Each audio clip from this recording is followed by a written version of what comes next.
And he slots it home. And the Tigers get the lead they were looking for. It's 1-0 Trinity.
At Trinity University, we have a history of being part of the community. Whether through volunteering, through research, education, and celebration, we seek to participate and grow our community. At our core, we believe that our campus is a partner with the city, that we share a common interest and desire to engage and educate San Antonio. From our first few days on campus as first years, we start out volunteering and getting out in the community. And it doesn't stop there. We believe that education shouldn't happen just within our walls. Through lectures, innovations, internships and careers, and art exhibits, we want to educate and inspire our community. San Antonio has provided us countless opportunities to engage with our fun and vibrant city through music and art, KRTU, performances, MLK Walk, Ciclovia, Rock and Roll Marathon, and my favorite, Fiesta, just to name a few. As a member of Hope Hall, which stands for Homelessness Outreach Pursuing Education, I'm able to engage with the city of San Antonio in a very unique way by making an impact on the lives of other people in our community. And I'm not alone. The 60 other residents of Hope Hall give 2 hours a week to organizations around San Antonio that have partnered with Hope Hall. There are always new and exciting ways we engage in the community, and we're excited to continue sharing our minds, our time, our hands, and our pride in our community.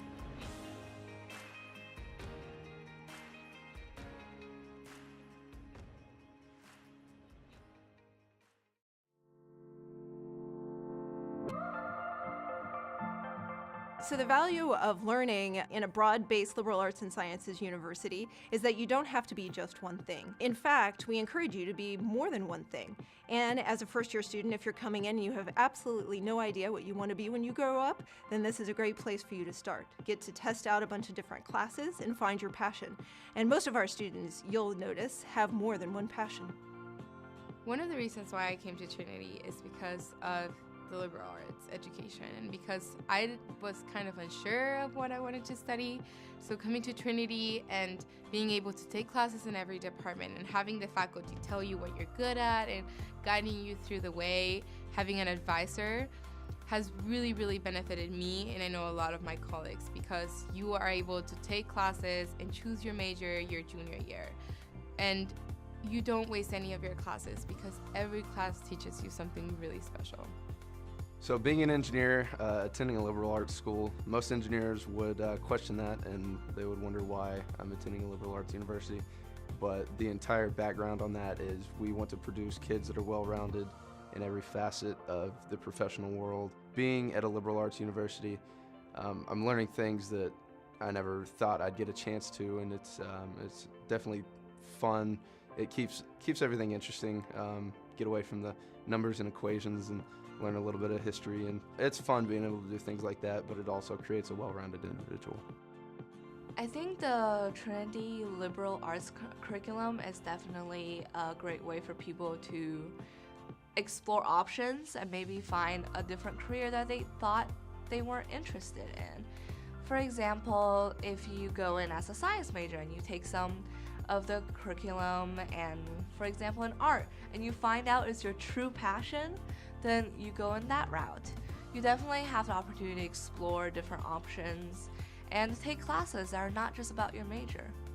I think that our curriculum at Trinity is set up in such a way that students are able to come in and really find their true passion. So many 18-year-old young men and women think that they have an idea what they want to be, and it's awesome if they can continue that throughout their career, but Trinity really allows them to pursue other things and find their passion, find what they're good at, and hopefully find a lifelong career.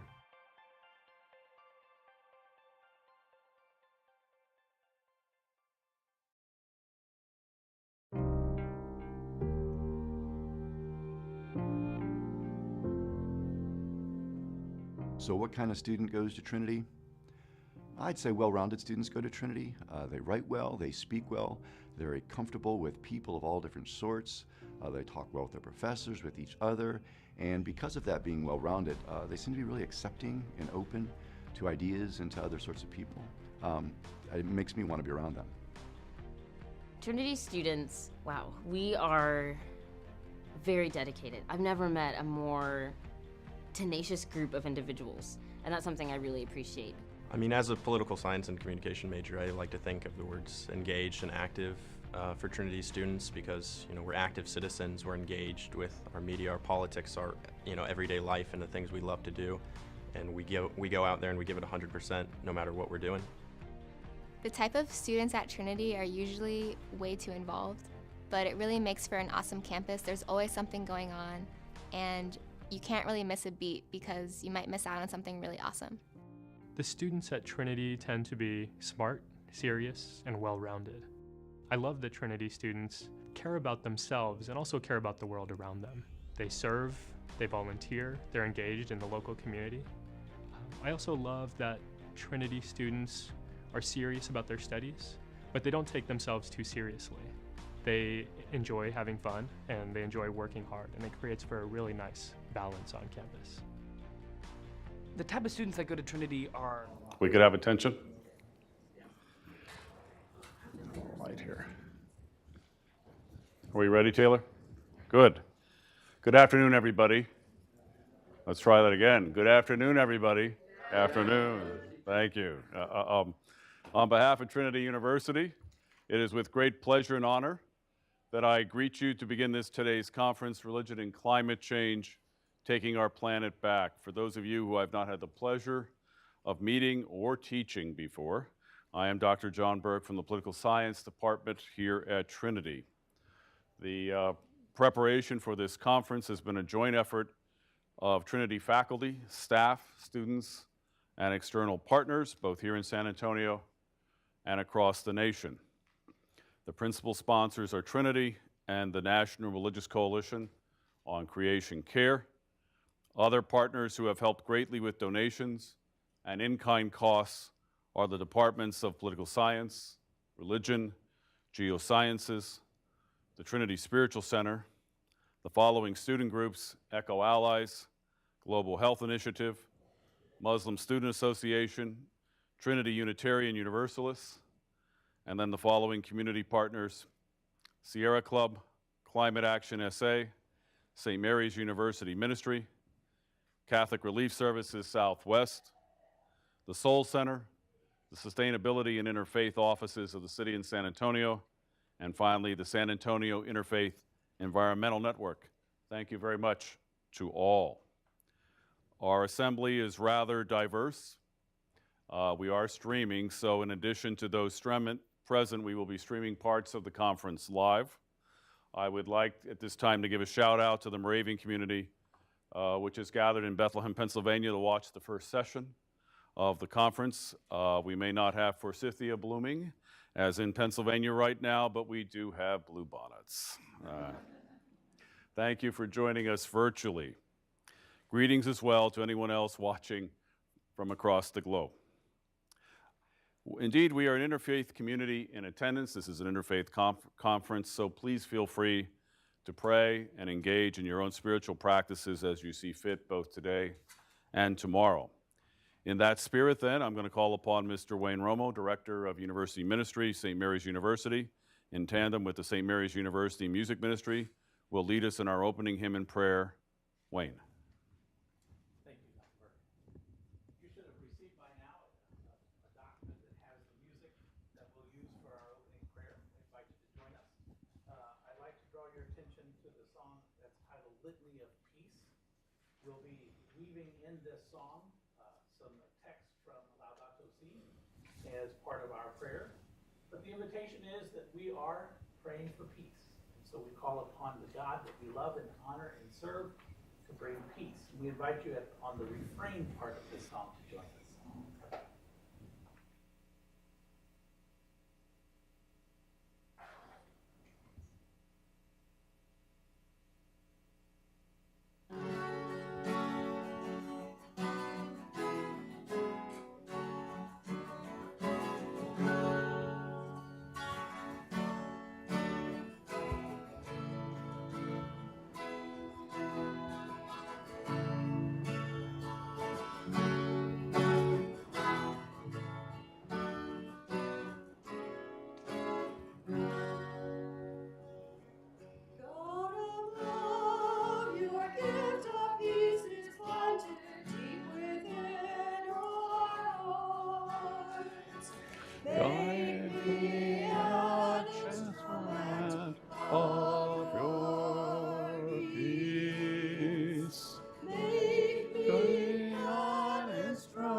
I believe that St. Francis is the example par excellence of care for the vulnerable and of an integral ecology, lived out joyfully and authentically. About 30. It's about 30. Make me an instrument of your peace. Make me an instrument of your peace. If the simple fact of being human moves people to care for the environment of which they are a part, Christians in their turn realize that their responsibility within creation and their duty towards nature and the Creator are an essential part of their faith. God of peace, wherever there is hatred, may we bring your love. Make me an instrument of your peace. Make me an instrument of your peace. A healthy relationship with creation is one dimension of overall personal conversion, which entails the recognition of our errors, sins, faults, and failures, and leads to heartfelt repentance and desire to change. May we bring your hope and gladness where despair and sadness are. Make me an instrument of your peace. Make me an instrument of your peace. Because all creatures are connected, each must be cherished with love and respect, for all of us as living creatures are dependent on one another. May we seek to understand another.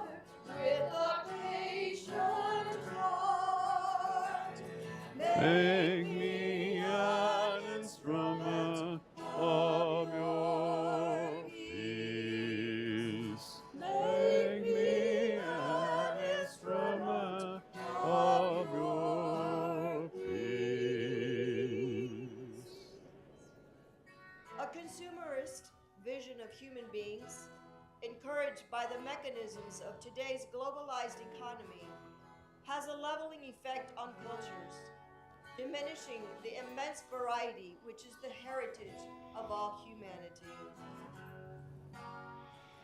Gracious God, whenever people hunger, may we fill their need. Make me an instrument of your peace. Make me an instrument of your peace.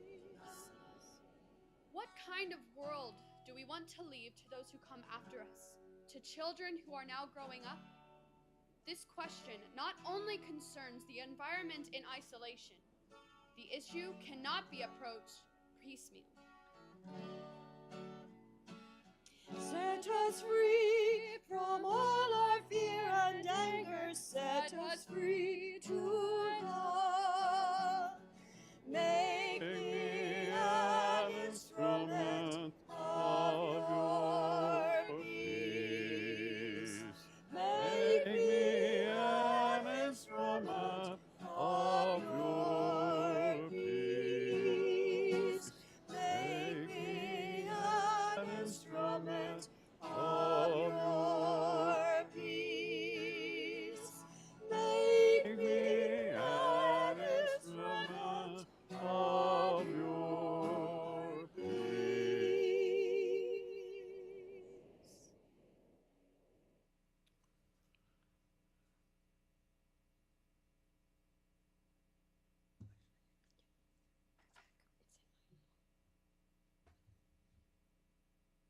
So we gather today, saying to our God, we are here. So join us in our hymn, Here I Am, Lord.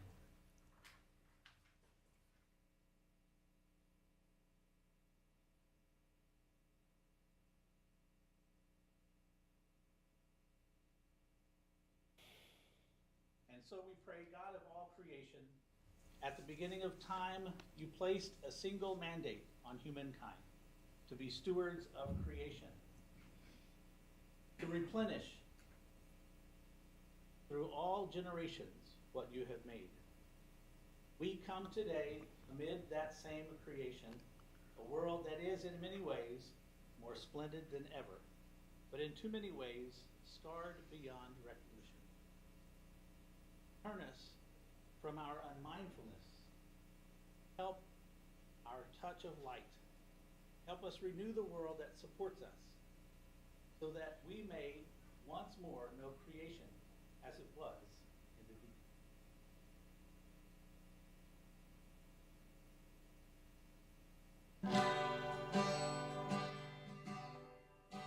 I, the Lord of sea and sky, I have heard my people cry, all who dwell in dark and sin, my hand will stay.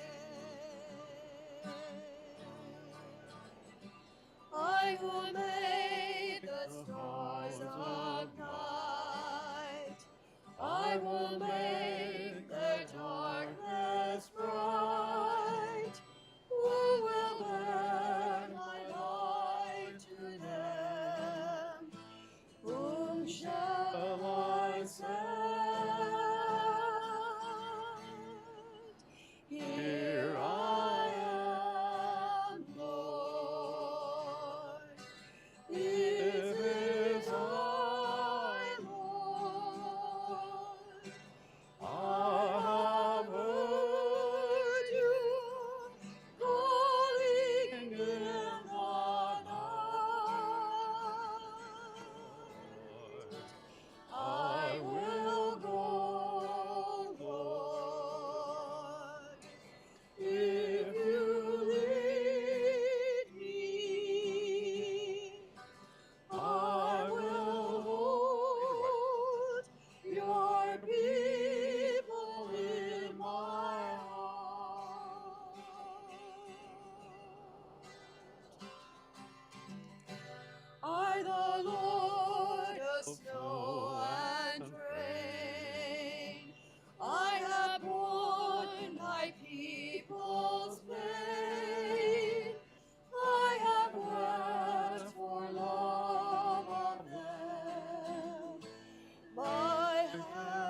I will go, Lord.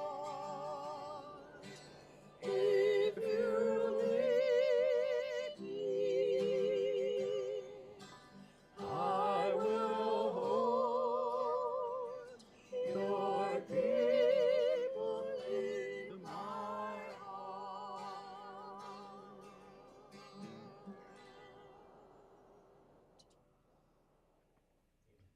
Amen.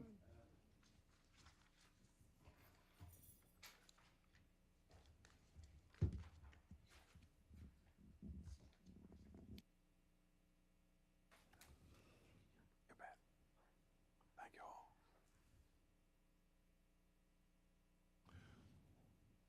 Thank you, St. Mary's. I just have a few housekeeping issues before we get to the substance of today's session. Both today and tomorrow, we will have student volunteers dressed in Trinity maroon swag. If you have any questions, if you have any questions as to finding buildings, classrooms, bathrooms, etc., the bathrooms in this building, by the way, are just outside the door here, or help with other issues, please go to them.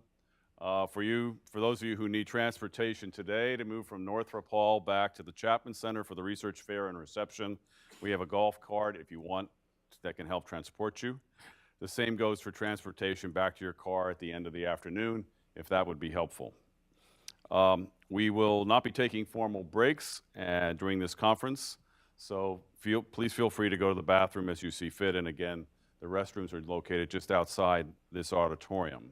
And we are at Trinity this week. We're at the end of sort of Global Health Initiative Week, which is one of the core partners from the student organization. And this is kind of the kickoff for many activities that our Sustainability Committee on campus is doing for Earth Week next week. Our charge then today as both people in faith and people of goodwill is to draw upon our respective spiritual and ethical traditions to envision and realize political, socioeconomic relations that truly care for God's creation. I'm going to make one just small change in the program. We'll bring Sister Gibler on first, and then we'll share the video from Bill McKibben after her. And the reason is I know we have a community watching from Pennsylvania, and they are on a very tight timeline. So in deference to our external community, I'm not the call now upon Diane Dusteroff from the San Antonio Interfaith Environmental Network to introduce our speaker. Diane.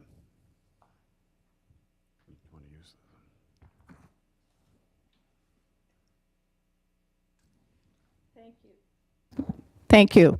I'm very honored to introduce our keynote speaker this afternoon, Sister Dr. Linda Gibler.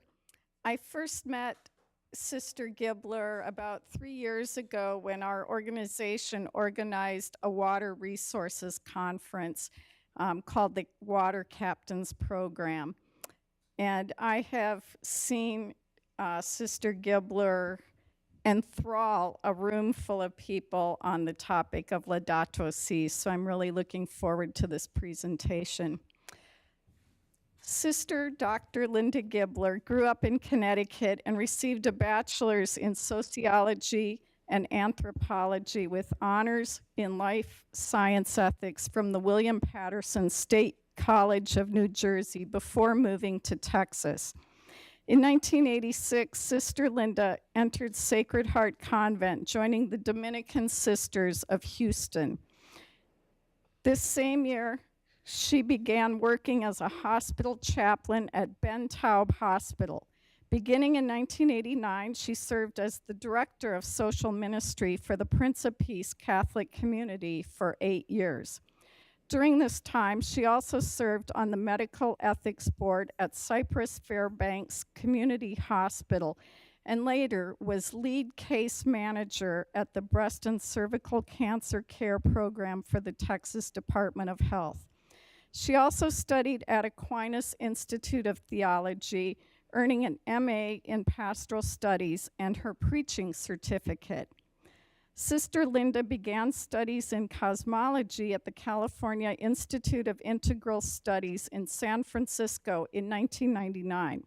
She completed her MA in 2001 and graduated with her PhD in philosophy and religion, concentration in philosophy, cosmology, and consciousness in 2007. Her book, From the Beginning to Baptism, Scientific and Sacred Stories of Water, Oil, and Fire, was published by Liturgical Press in 2010.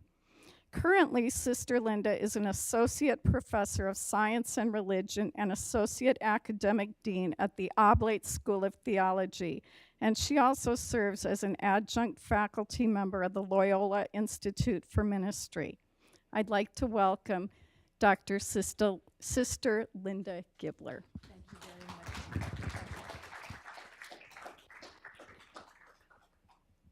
That sounds pretty good, huh? I think with all of that, my preaching certificate and my study in cosmology is what has really brought me here. Preaching because I'm a Dominican, and that's the charism of Dominican sisters, is preaching truth, particularly preaching the just word, and then falling in love with God as manifest in the cosmos. So putting the cosmos and preaching and justice all together left me in a really good position when Laudato Si was first promulgated to really sink into what the Pope was calling us to. Most important about Laudato Si is it's not only a directive toward Catholics, but toward the entire world. The Pope is really clear that he is speaking to all people of goodwill when he sends this letter. And of course, like him, I come from my unapologetic Catholic background, but it's not an exclusive background in any way. And I think if you already know the document, you know that somewhat. How many of you are familiar with the document Laudato Si? Okay, a good number of you, but not everyone. Okay. Today's challenge is to talk about Laudato Si as a call to change. So I use that title, Call to Change, as the filter of what parts of that document I would share with you, and then some of the what I think that calls us to do after that. So for those of you who know the document, I'm leaving big chunks out. And for those who don't know it, well, you should go back and do a little bit more reading or study if you feel called to do that too. I used this picture a couple of times. I like this because the Pope talks about integral ecology. And integral ecology, the idea is that humans, creation, the poor, polar bears, everything is part of one big thing. So it's not that humans hold the earth in our hands, it's that our hands are actually part of the cosmos. So we're all part of this one big mystery moving into deeper and deeper relationship with God. More about that as we go through. The encyclical is lined up this way. There's 6 chapters. The first, What is Happening, I'll spend a few minutes with that. The Gospel of Creation, Human Roots of the Crisis. More and more, I don't have to argue that humans are part of the problem. It seems like people of all different political and economic realities are beginning to accept that principle now. But then I want to focus more on integral ecology and the ecology of spirituality, what that spirituality is. The lines of approach are going to be different depending on where we are, so I only mention that briefly. Okay? So there's a lot of the document that we're not going to talk about today, and a lot that we are. The introduction. The introduction basically makes 3 points. One is that this is a conversation about how to treat our common home. All of us live in this household. And the Pope is really clear he intends this to be a continuation of the Catholic social teaching. Catholic social teaching is basically how Catholics see a way, our obligation to care for the poor, for the worker, for the disenfranchised. So he intends this as part of that heritage. And then he makes the point that authentically living integral ecology takes us to the heart of what it means to be part of God's creation as a human being. If you want to be part of God's heart, how do we do that authentically now? You'll notice I have numbers at the bottom. Those are paragraph numbers. Occasionally there's a number at the top. That's simply a section number. For those of you who want to find exactly where these quotes are taken from. So the Pope starts out with the premise that our Mother Earth is crying because of the harm we have imposed upon her. God has endowed Earth with all kinds of goods, and humans are basically messing it up and causing suffering of the Earth herself. The violence that's present in our own hearts is what is causing the violence in the world. The violence that causes people to go shoot up schools is the same violence that's causing environmental degradation. The violence in any single one of our hearts at any time, myself included, keeps me from being fully who I could be, which ripples out into everything else. And if I were to allow the grandeur of God in creation to fill my heart would be healed, and I would heal those around me. It's one big reciprocal web of interaction. You with me on that?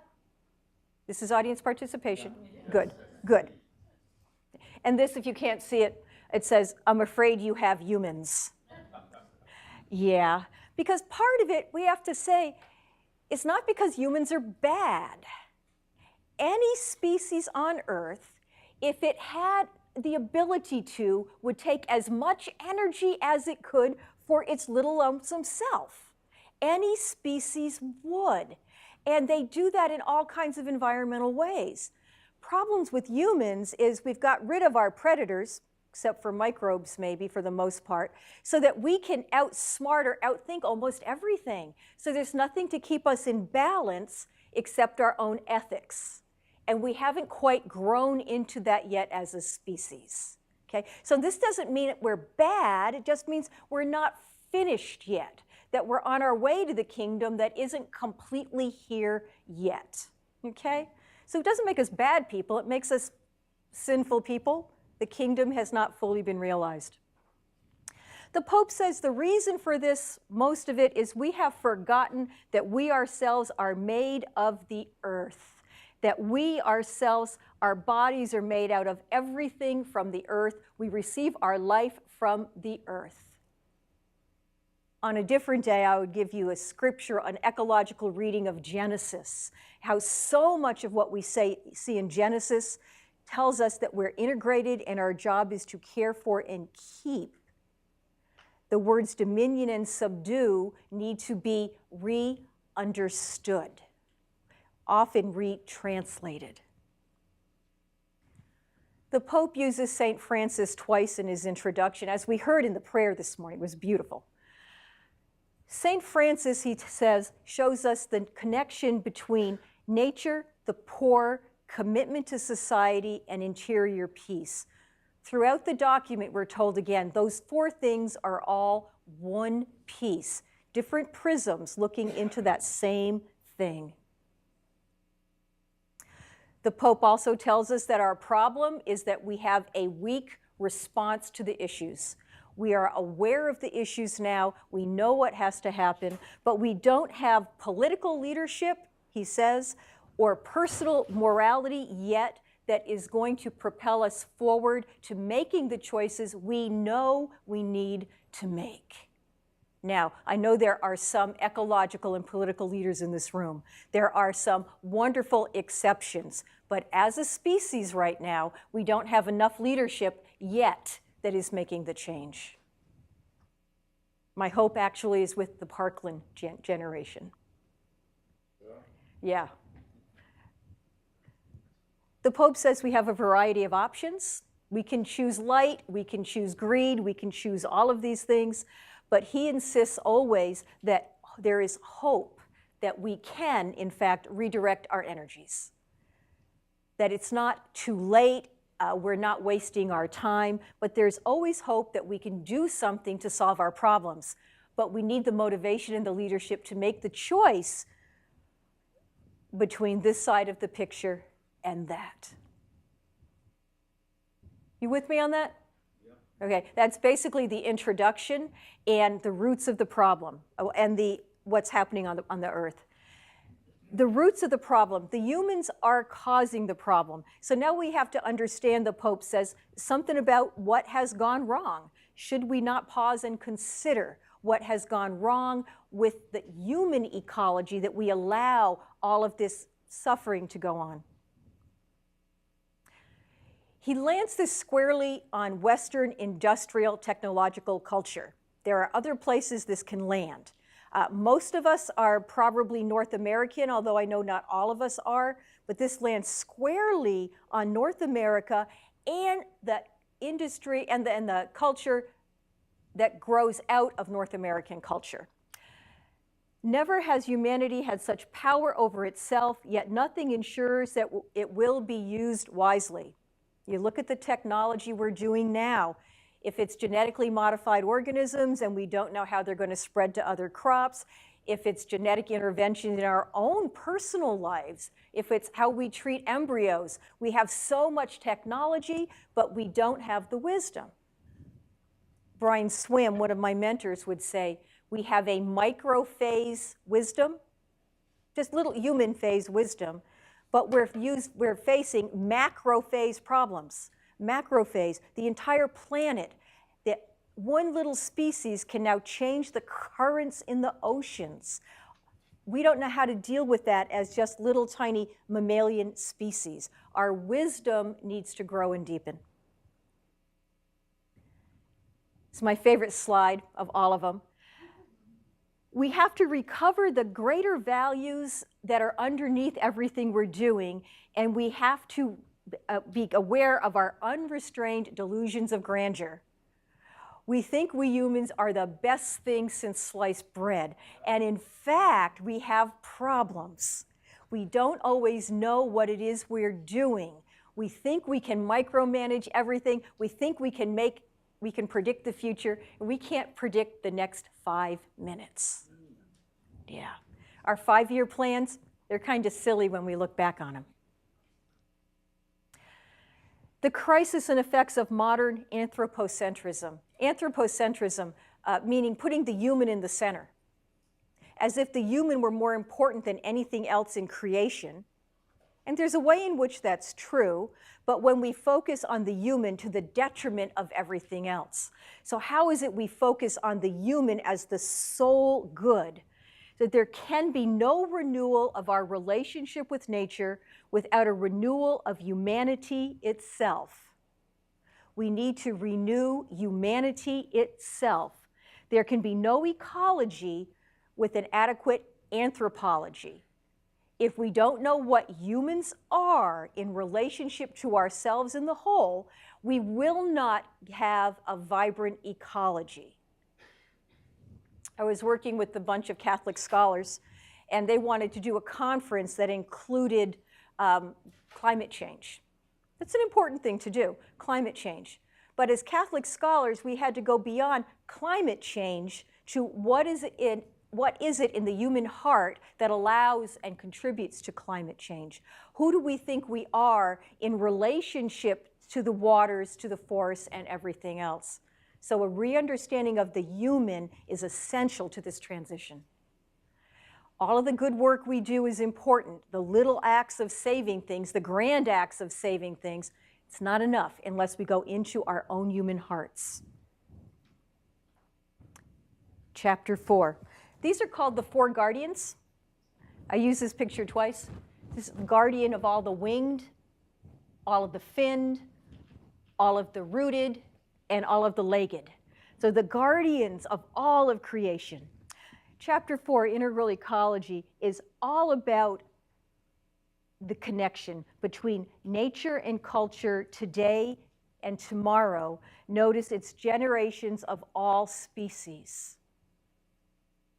One of the special things about humans is that we're the ones who are commissioned to care for the children of all species, to love everything God loves. No other species in Genesis is given that command, nor would they be capable of doing that, of knowing and loving everything God loves. That's our job. The principle of the common good.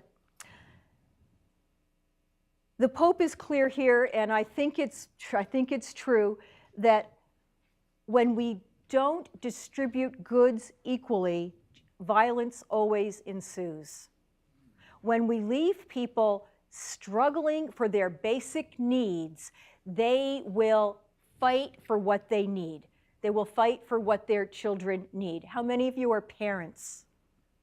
Yeah, you know that. You'll do what you have to do, and maybe not violently, but you will push the system until you have what you need for your future, for your children's future. Violence will always ensue. So we have got to distribute things justly. Also, the principle of the common good. I tell people, if you find a candidate at any level who is running his campaign, her campaign, on the principle of the common good, vote for that person. It can't be just about labor, it can't just be about race, it can't just be about abortion, it can't just be about women, it can't just be about paychecks and economy. It has to be the good of everybody. And if you find someone who wants to work toward that, vote for that person, campaign for that person. Okay? We must appreciate the right of the poor. Most of us believe that the poor people deserve everything people of means deserve. It's our own beliefs that cause us not to neglect the poor among us. Now, here the Pope's talking about poor people, but we're also talking about the poor in our own heart. What's that little corner of my heart that I shun or I don't give enough attention to? Who's the person I live with? Or maybe one of my students in the classroom, or maybe a professor at my school that I don't think is worth listening to or responding to in some way. The poor around us deserve our attention. We believe that. We have to act and make choices as if we knew that were true. Chapter 6, the spirituality of Laudato Si. We lack awareness of our common origin, our mutual belonging, and of a future to be shared with everyone. This basic awareness would enable the development of new convictions, attitudes, and forms of life. If we just believed everything was united and worked out of that, new things would grow from it. So if we're still arguing over evolution and how it worked and are we made from stardust and things like that, we are so last century. We are so last century. We have got to embrace the reality around us, know that we're all part of each other, and move on from there. The Parkland generation knows that. Science and religion, with dialogue between science and religion, we've got to bring good science into our understanding of the world.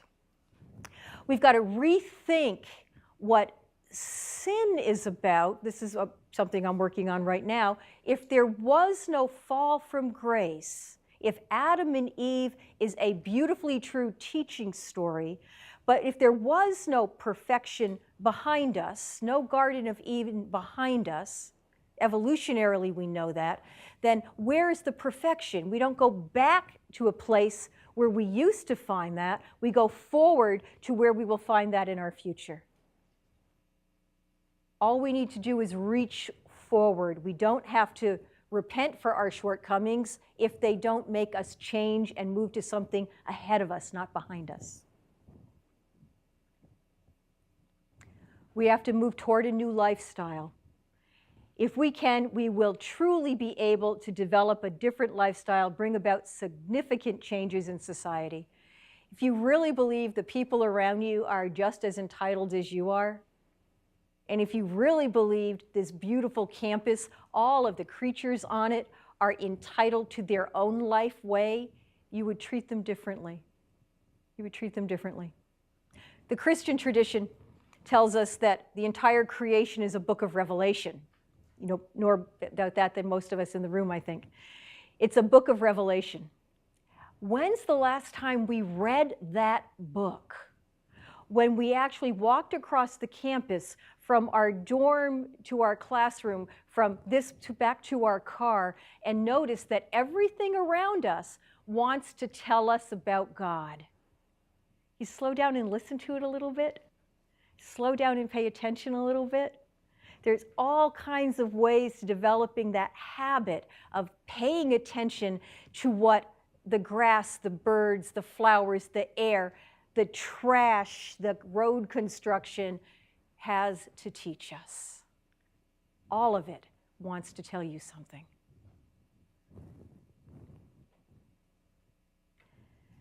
Our efforts at education, even here at Trinity, will be inadequate and ineffectual unless we strive to promote a new way of thinking about human beings, life, society, and our relationship with nature.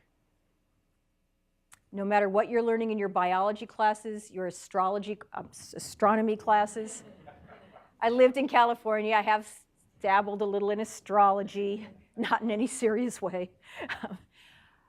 No matter what it is, if you're learning Shakespeare, if you're learning whatever it is, if you don't understand how that affects you in your relationship to the whole, then you're missing something. Education has to change. Thomas Berry, those of you who know him, have been talking about the university has to be about the universe for a couple of decades now. More than a couple. We need an ecological conversion. Notice this chart has the humans at the bottom, not as a pinnacle, but at the bottom of a heart. So where is the human placed in the center of it all? Well, going back to Genesis, we have two creation stories. In the second creation story, why does God create the human? Because he had no one to till the garden. This is why did God create? He had no one to till the garden. God puts Adam and Eve in the garden to care for and keep the garden. Sometimes we call that stewardship, but the word keep, that very same word, is used later in Deuteronomy when it says, may God bless you and keep you. May he let his face shine upon you. That's the sense of the word keep that we sometimes call stewardship. It's much more intimate than anything we would call stewardship now. What is our role in the creation? Civic and political love. In the end, now this is me on any day also, so this is not making fun of anybody else than me. Sometimes we think if we're not feeling well, we go buy something. You know, it makes me feel good too. A friend of mine calls that retail therapy. But we find that, as we say here, a world of exacerbated consumption is at the same time a world that mistreats life in all of its forms. What has to sacrifice itself so we can buy $5 t-shirts or even more expensive things? The idea that we can fill our hungers with material goods. Spiritual needs should be filled by spiritual means, physical ones by physical means, material ones by material things. But we use material remedies to fill all of our needs, often. Okay, way too often for the thriving of the planet. So that's Laudato Si in brief. I'm going to continue about where I think we can go with this, but I want to pause for just a moment. Your questions or responses to what I've talked about so far? Stunned silence, I like that.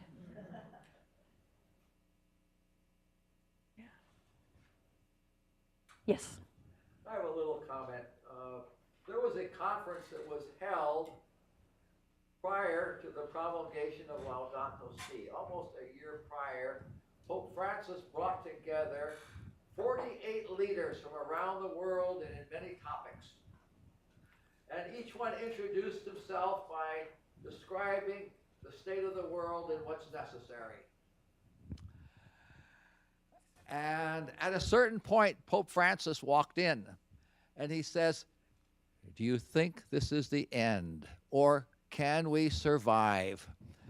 And a fellow from Columbia spoke for the whole group, and he said, we have a very narrow path that we have to walk, and that it's not necessarily true that we will survive, but we have got to change how we live. Exactly the same things that you said, but unless we are intentional about changing our lives, then we won't survive. Because the path we are on now is a lethal path. It's a destructive path. And so we have got to make those changes that are in Laudato Si and the other religions of the world that are expressing the same things, or we won't. And so this is really a life and death question. And we will either make those changes, or will we resign ourselves to our own destruction. I couldn't agree more. Thank you for that. And that's a good transition into my next piece. Scientists are divided over how deep this destruction is going to go. If we do nothing, it's likely that humans will be extinct within at least 200 years, maybe less than that. Some people say if we do a little bit, then some people will survive, but not everyone.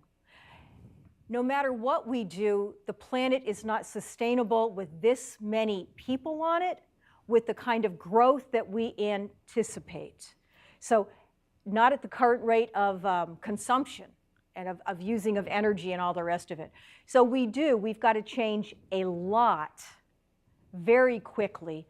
We've already crossed a lot of different points of no return as far as what's going extinct and what's not going to go extinct. That's actually my next slide.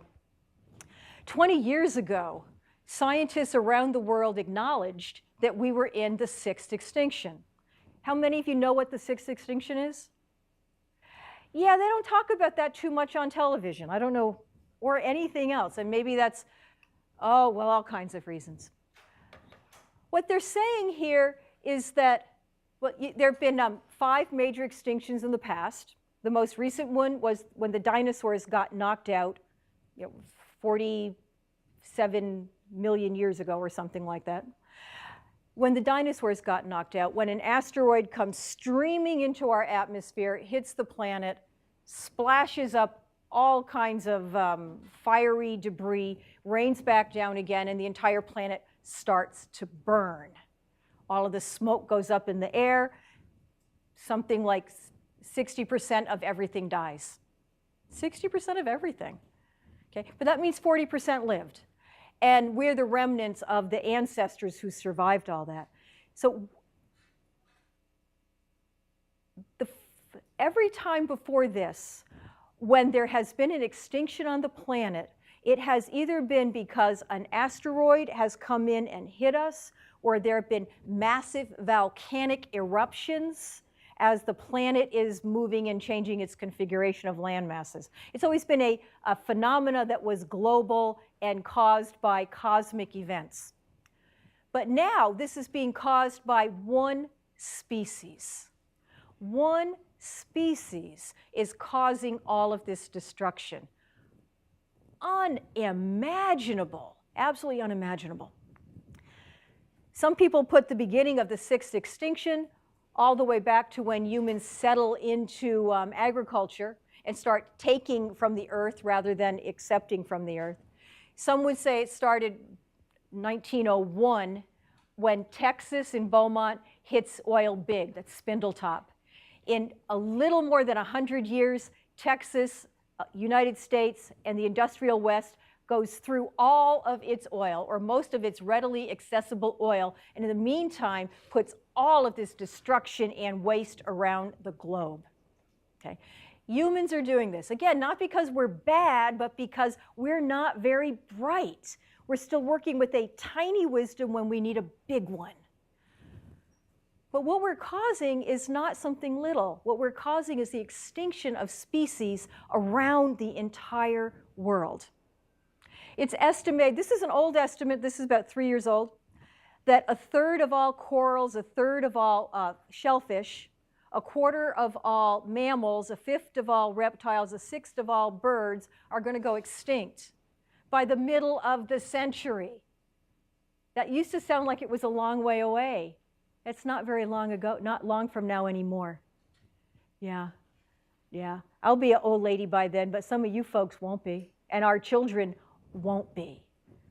I have a niece who has a 2-year-old. That child will be in the middle of all of this. It's not far away anymore, and we are causing it.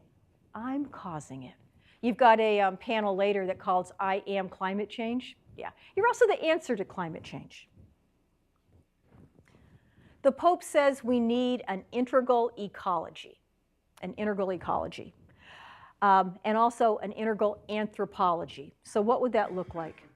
It'd be, as Francis tells us, relationship with God, others, nature, and ourselves.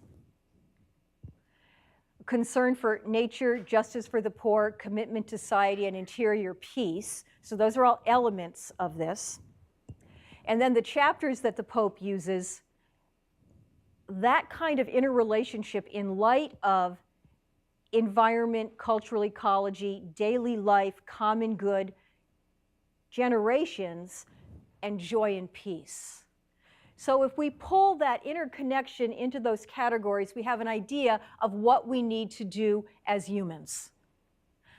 We also need to advocate, we need to change our diets, we need to do all of these things, but we need to do them because we're finding ourselves in different relationships with God and everything else. Remembering that we are part of all, we are all part of the same thing, and we have a common origin with all, with everything. If we remember that, the Pope says we will be able to change how we interact with everything else. Thomas Berry says, we see quite clearly what happens to the non-human happens to the human, and what happens in the outer world happens in the inner world. The same idea. The outer and the inner are parts of the same thing. It's a friend of mine, Drew Dellinger. This is part of a longer poem, but let me read this to you. I'll try to read it the way he might, although he's a spoken word poet and I am not. He says, it's 3:23 in the morning and I'm awake because my great-great-grandchildren won't let me sleep. My great-great-grandchildren ask me in dreams, what did you do while the planet was plundered? What did you do when the earth was unraveling? Surely you did something when the seasons started failing, as the mammals, reptiles, and birds were all dying. Did you fill the streets with protests when democracy was stolen? What did you do once you knew?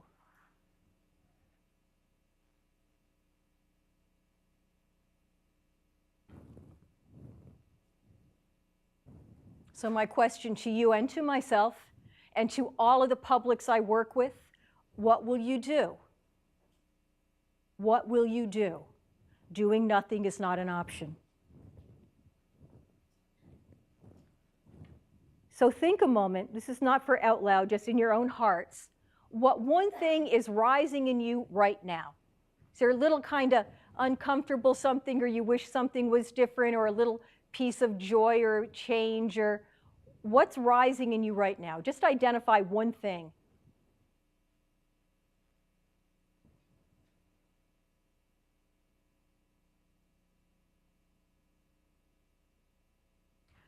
What does that one thing call you to do?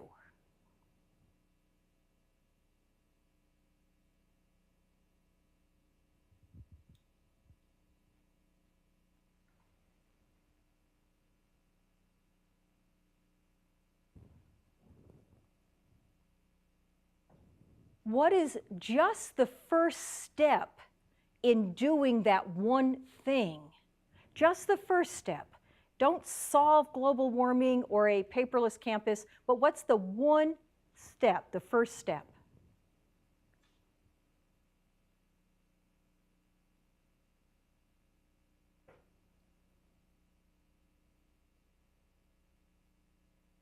What one person will you tell about this one thing and the first step?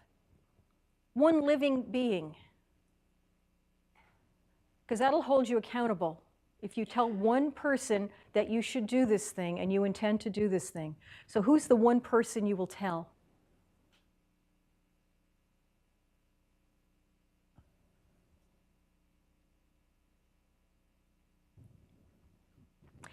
And who will you ask for help? What spiritual being, if it's Jesus, St. Francis, your great-great-grandchildren not yet born, who will you ask for help? We can't do this alone. Our little minds are too small. We need that larger wisdom. Who will you ask for help?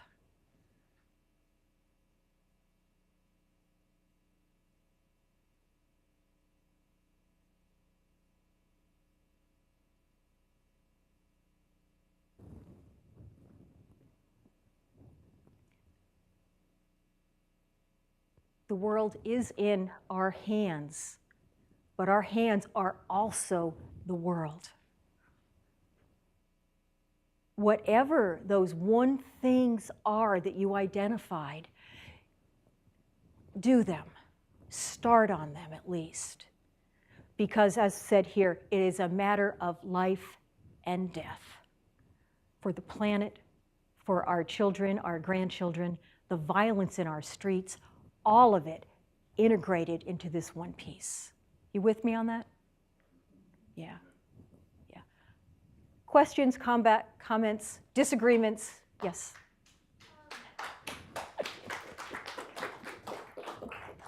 Thank you. So a lot of the times, we get you on the microphone, so not only can the people here, but also on the streaming. So a lot of times I don't think this is on. Oh well. I can talk loud. It's on. Is it? Yeah, you use it anyway so the recording picks it up. Oh, okay. So a lot of times we tend to view like developing countries and peoples as improving by the more they emulate Western conception and economic styles. Sure. So what are some different ways that we can approach helping people in the global South and in impoverished urban communities without holding them to the consumption standards that are damaging the planet? Mm-hmm. It's a great question, because the developing countries, many people want what we have in the United States, but are we happy? Some countries, Bhutan is one of them, don't look at gross domestic profit. They do, they do gross domestic happiness. So are the people happy? Do they have what they need to be happy? And if a culture values common good, is everybody have access to what they need? So what are the deepest values a community can identify, and are they living up to those values? So those would be some of the insights into that. Do we care for orphans, widows, and strangers? If you're from a Jewish Catholic, Jewish Christian, or Protestant background, the deepest piece of your own theology, even if it's a communal atheistic theology, what is it that are your deepest values? And then share those.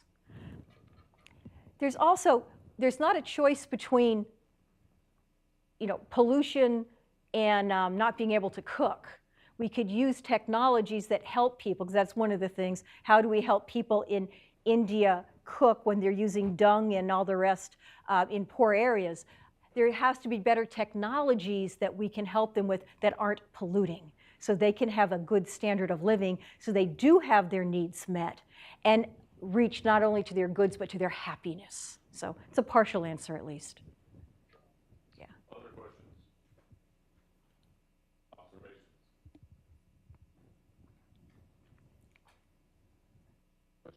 Go ahead. Quick question. So, as we see with Laudato Si, religion can be a wonderful source of inspiration and hope. Mm-hmm. Unfortunately, historically, we also know that religion has also been used to manipulate people's fears and uncertainties and doubts. Mm-hmm. And the challenges of climate change were also going to magnify some of those problems for many people. Any suggestions on how we look to the better angels of our nature when those challenges and uncertainties arise, and not succumb to fearmongers and others who might try to use religion for ill? That's a real complicated question, but yes. The churches have been great sources of hope and strength in all of these changes, and also great sources of stumbling. So they are always a mixed bag. We can't expect our churches to be any better than we are as humans. So how can we call our leaders respectfully, into responsibility, and then how can we ourselves be the change we want to see? So that we reach down, as the Pope says, down into our deepest values, not to take care of people just because it looks good, but because we know in our hearts it's the right thing to do. So I think we have to be our better angels, and we have to advocate for the change that we want, and always be able to speak truth to power wherever you see it. There's great resources in our traditions around the globe, but also, as you say, great stumbling blocks within them. So be the person you want to be. We have a question from a student. Observation. You get extra credit, by the way, students, for asking questions. It shows you were paying attention.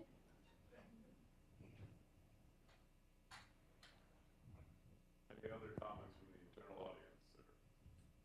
Yes. Carlos, wait till we give you the mic, all right? So they can hear you in Guadalajara. And hello, Pennsylvania. Oh, thank you. Yeah, you were talking about that we have a small wisdom and big problem. Yes.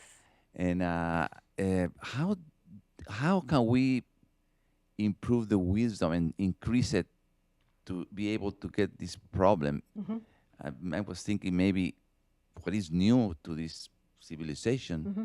is the little iPhones that millions and millions of people have, mm-hmm. and we can communicate, and maybe that wisdom can be shared. Yeah. Maybe with this new concept of. Mm-hmm. Yeah. I think you have 2 points in there. The one is, how do we get the wisdom? Then how do we share it? I think for the how do we get the wisdom, I follow Teilhard de Chardin, developed in Thomas Berry.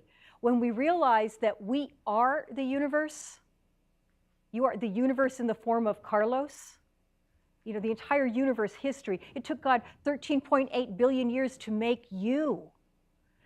You're connected to everything that is. So when we sink into our deepest, best selves, it's the universe, God and the universe, that brings us the knowledge and the wisdom that we need. We often are too busy with our short-term goals to realize we have a much deeper thing that's coming. So if the entire universe wants to evolve and the earth is being drawn forward in its evolution by God, then when we participate with that, we're sinking into our deepest wisdom. So we remember that we are earth. We are earth healing earth. We are earth worried about earth. When there's not a separation, we can act from a more authentic place and bring that into wisdom that can be shared. Yeah. Bottom line for me, all we have to do is be faithful to our deepest call. For the Christians in the room, that's call to God, or your best self, your higher self, whatever it is. If you're faithful to your deepest self and act out of that, you're going to save the world. If you fail to do that, you're not going to help anybody. So that deepest sense, and then together, you'll see with the McKibben video, most likely, that there are so many different groups and people that are working on these very same problems. If you ever feel alone, you're just not. You are just not. The entire universe is trying to work this problem through. We're just the little pieces of it, essential, but small. So that's my answer to that. Yeah.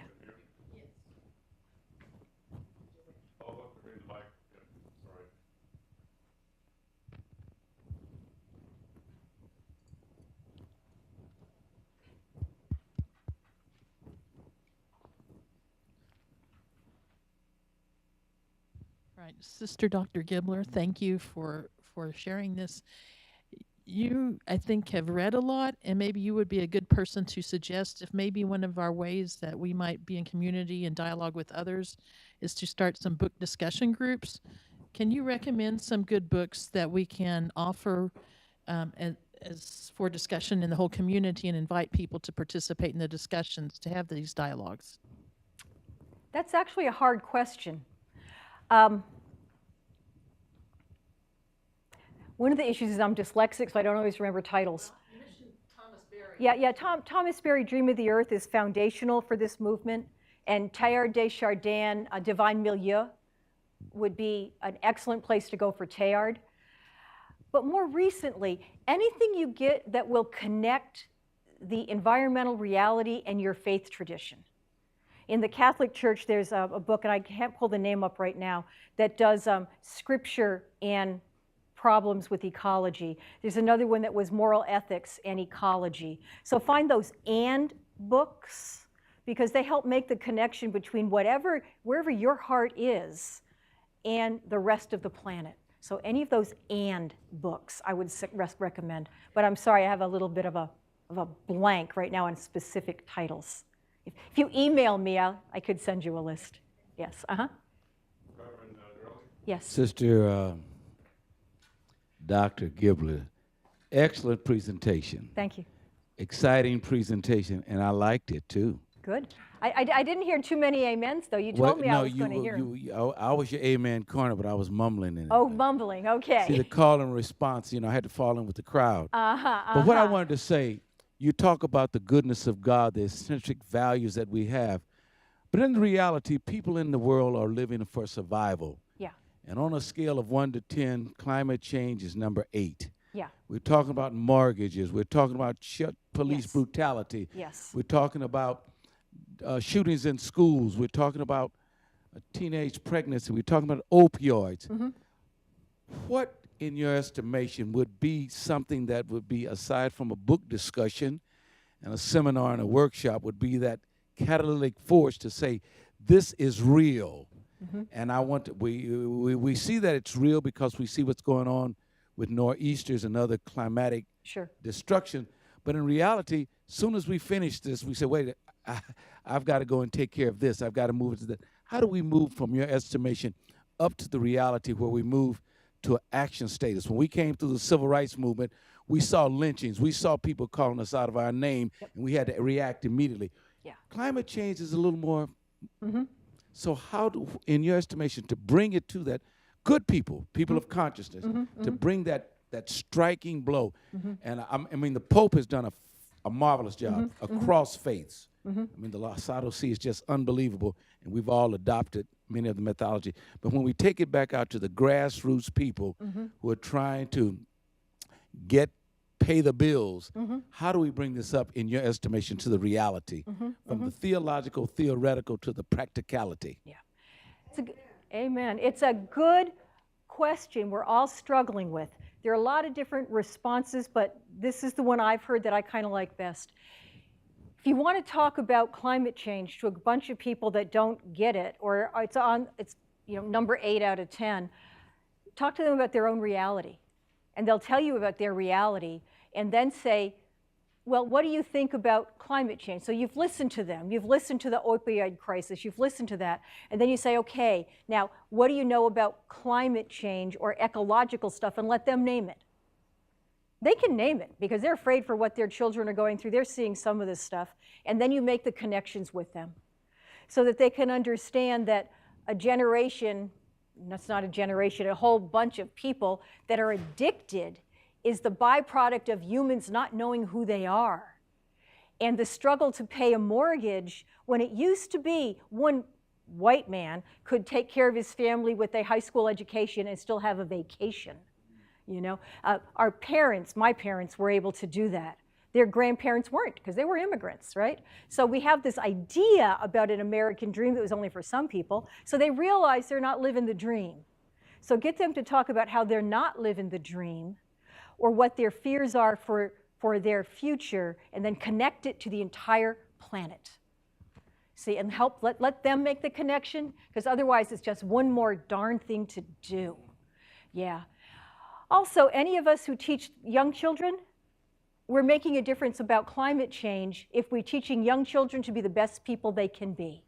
If we're helping elders die well, same thing. We're caring for our elders as they die. It helps the entire planet because the elder is part of the entire planet. When you're teaching school children of any age, adults in this room, how to integrate what they're learning in their biology class to what's happening on the planet, what you're learning in calculus to what's happening on the planet. We make those connections, makes a difference. Amen. Another response, and this is really brief, Romans 8. When the suffering stops, the entire creation is groaning in labor pains, waiting for the children of God to be revealed. So when we all behave as if we were children of God and we lived out of that, the suffering would stop. So behave as if you knew you were a child of God. That's the second answer. Tony, and this will be the final question because we have another video that we need to move on to, but I'm sure Sister Gibler will be happy to talk to everyone personally Sure. afterwards. After me, the end. Okay. I had a thought similar to the Reverend Gurley's. Some years ago, the country of Zimbabwe froze its currency, and I had a student who was trapped in the U.S. by that, and ended up with him living in my upstairs of my house. And coming from not a rural part of Zimbabwe, but a lifestyle that's much closer to nature, he had a completely different perspective on things. Sure. So one day I bought some potting soil to, put a plant in a pot. And he asked, "You spent money on dirt?" and moving to San Antonio, where people measure how high the water table is, that there's this kind of existential fear out there. And I bought this house shaped like an L, and the heaters were at one end, the water heaters, and the showers and so forth were at the other end. Oh, that's bad. And it doesn't take a genius to say there's something wrong here. Sure. Uh-huh. And it's almost like you pay money for dirt. And I once asked a class, what kind of trees do potato chips come on? And half the class wasn't sure. So we live in I don't think it's urbanism that is the problem. I think it's the artificial nature, the plastic material culture that we live in that blinds us to what we do to the environment just by the way we carry on our everyday material life. Yeah. We think, absolutely. We think that the planet is here, nature is here, and we're somehow like above it, but we're not.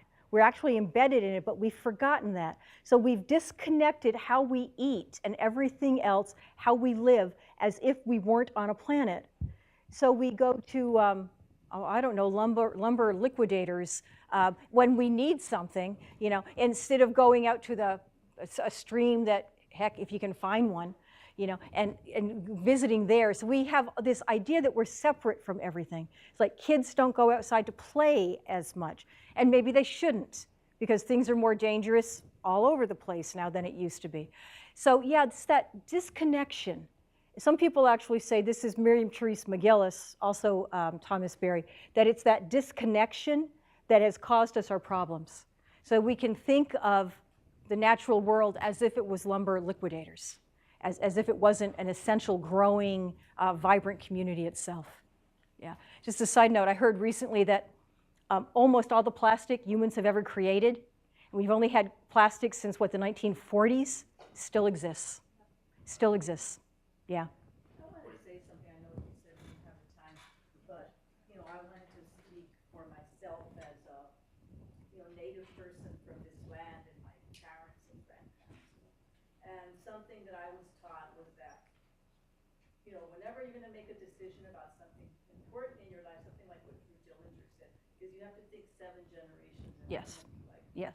How's this going to affect you down the line? And then I think something very real that people can do is just go out to nature. Mhm. Just go out to nature, connect yourself, in whatever way you can. Go take a walk, go sit outside, and then, to have gratitude in your heart. Mhm. And something very simple that my mother taught me, that other, elder Native people taught me is like, when you get up in the morning, get a glass of water and drink it, and, say a little bit of gratitude for the water, Mhm. for everything. Mhm. Mhm. Mhm. Just like you said, Yes. what we're made of. Mhm. Absolutely.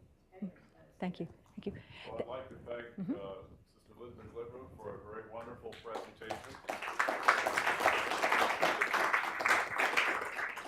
And in a very holistic way, maybe before we transition to the McKibben video, speaking to our Moravian brethren up in Pennsylvania, I think it's appropriate, given Sister's talk, to talk about their motto, in essential things unity, in unessential things liberty, and in all things love.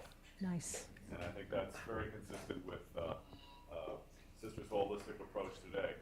Thank you. We're going to transition now to a video that was put together for us